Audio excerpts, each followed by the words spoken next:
أعوذ بالله من الشيطان الرجيم. بسم الله الرحمن الرحيم.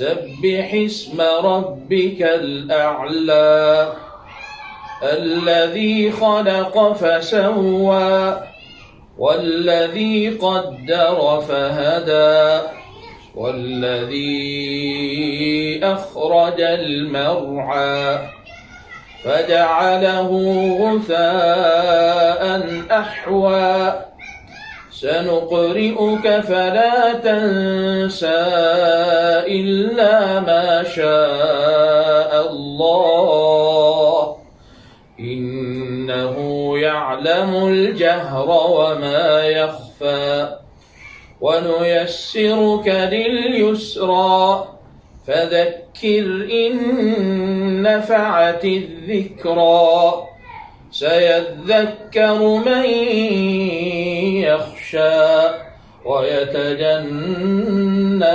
الأشقى الذي يصلى النار الكبرى ثم لا يموت فيها ولا يحيا قد أفلح من تزكى وذكر اسم ربه فصلى بل تؤثرون الحياة الدنيا والآخرة خير وأبقى إن هذا لفي الصحف الأولى صحف إبراهيم وموسى.